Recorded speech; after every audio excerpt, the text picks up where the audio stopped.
আপনি কি জানেন, একদিন আমার ছোট ভাই গলা ফাটিয়ে শীতকালে রচনা পড়ছে। পৌষ ও মাঘ এই 2 মাস মিলে শীতকাল। এই সময় যুবক ছেলেদের একা একা থাকতে অনেক কষ্ট হয়। আব্বা পাশে বসে পেপার পড়ছিল। ছোট ভাইয়ের শীতকালে রচনা শুনে পেপার রেখে লাফ দিয়ে উঠলো। ওই তুই কি পড়ছিস? ছোট ভাই বলল, আব্বা শীতকালে রচনা পড়ি। আব্বা বলল, এই রচনা কোন বইয়ে লিখেছে? ছোট ভাই বলল, আব্বা বইয়ে এই রচনা লিখা নাই, স্যার বলেছে এবার পরীক্ষায় রচনা আসবে শীতকাল, তাই বড় ভাইয়ের কাছ থেকে এই রচনাটা লিখে নিয়েছি, সেইটাই মুখস্থ করছিলাম। আব্বা বলল, ও তাইলে এটা বড় হারামজাদার কাজ। মনে মনে সন্দেহ আসিল, ডাক দে বড় হারামজাদাকে। আমি তখন বাথরুমে বসে সিগারেট খাচ্ছি, এমন সময় ছোট ভাইয়ের ডাক। তাহমিদ ভাই, আব্বা ডাকে, অবস্থা বিশেষ ভালো না, তাড়াতাড়ি আসো।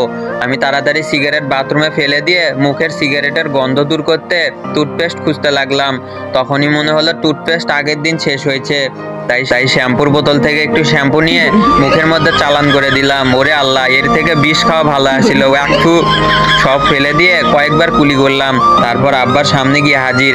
আব্বা বললো, তো বড় সাহেব এতক্ষণ কয়েছিলেন, আসতে এত সময় লাগলো? আমি কইলাম, জি আব্বা, পড়তেছিলাম, সামনে পরীক্ষা না, ওই সময় নিয়মিত পড়ার চেষ্টা করতেছি, ইনশাআল্লাহ এবার আপনার মুখ উজ্জ্বল করব। আব্বা রেগে গিয়ে বললেন, ওই হারামজাদা, আমার মুখ কি অন্ধকার নাকি যে উজ্জ্বল করবি? তবে কথা অবশ্য খারাপ বলিস নাই, আগে আমার মুখ উজ্জ্বলই ছিল। তুই যখন এসএসসিতে 2 বার আর এই এসএসসিতে 3 বার ফেল মারছিস, তখনই মুখ কালো হয়ে গিয়েছে। এবার আর মুখ উজ্জ্বল করার দরকার নাই বাবা। তো বাপজান, ছোট বাপজানের রচনা কি আপনি লিখে দিছেন? আমি মনে মনে বললাম, এই প্রথম আব্বা আমার লেখা পড়ছে বলে মনে হচ্ছে। তাই খুশিতে বক বক হয়ে বললাম, জি আব্বা, এগুলো হচ্ছে আমার ছোটখাটো প্রতিভা। ছোট ভাই রচনা লিখে চেয়েছে, তাই না করতে পারিনি, লিখে দিয়েছি। আব্বাই বলল, তো আব্বাজান কি কি লিখছেন একটু পড়ে শোনান। আমি ছোট ভাইয়ের খাতা নিয়ে পড়া শুরু করলাম। পৌষ ও মাঘ মাস এই 2 মাস মিলে শীতকাল।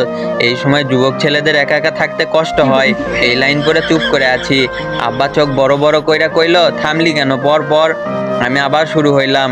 এই সময় রাতে অনেক শীত পড়ে, রাতের বেলা একা একা থাকা খুবই কষ্টসাধ্য, হাত পা ঠান্ডায় বরফ হয়ে আসে।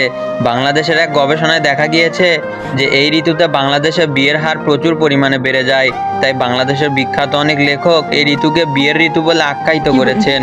বিয়ের ঋতু নিয়ে রবীন্দ্রনাথ লিখেছেন, আমারও পরানো যাহা চাই, বিয়েরও ঋতু তাই, বিয়েরও ঋতু তাই গো। কাজী নজরুল ইসলাম লিখেছেন, আমি সব ভেঙে ফেলে করব চুরমার, কেন বিয়ের ঋতু পৃথিবীতে আসে অনেক দিন পর পর। গবেষকরা আরো বলেছেন যে বাংলাদেশের জনসংখ্যা বাড়তে এই ঋতুর বিশেষ অবদান আছে, যা বাংলাদেশের অন্যান্য জন্মহার কম দেশের কাছে ঈর্ষণীয়। আব্বা একটু শোনার পরে বুক ধরে ফ্লোরে বসে গেলেন। আমি বললাম, আরো বলবো আব্বা? আব্বা বললেন, যদি বাপকে জীবিত দেখতে চাস তাইলে এখানে এই রচনা পড়া বাদ দে। আমি বললাম, কেন আব্বা? এখানে তো প্রকৃত সত্যই তুলে ধরার চেষ্টা করা হয়েছে। আব্বা বললেন, আরে রাখ তোর প্রকৃত সত্য, তাড়াতাড়ি ওষুধের বক্স নিয়ে আয়, জীবন গেল। আমি দৌড়ে আব্বার ওষুধের বক্স নিয়ে আসলাম। একটু পরে আব্বা বলল, আজ বুঝলাম আমার বড় ছেলের এত প্রতিভা কেন। আমি কাচুমাচু হয়ে বললাম, কেন আব্বা? যে ছেলের একটা সামান্য রচনা মানুষের হার্ট অ্যাটাক করাতে পারে, তার সম্পূর্ণ পরীক্ষার খাতা দেখতে কমপক্ষে 4-5 জন মাস্টার অবশ্যই লাগবে। আব্বা বলল, আমি বুঝে গেছি, আমার ছেলের মেধার দাম এই দেশে নাই, তোকে আমি উচ্চশিক্ষার জন্য উগান্ডা পাঠাবো বাপজান। আমি বললাম, না আব্বা, আমি আমার এই প্রতিভা দেশের কাজে লাগামো, দেশের মানুষের কাজে লাগামো, দেশের উন্নয়ন করবো। আমার এই কথা শোনার পরে আব্বার চোখ বন্ধ। আব্বা কথা কও, আব্বা, ও আব্বা, আব্বা গো।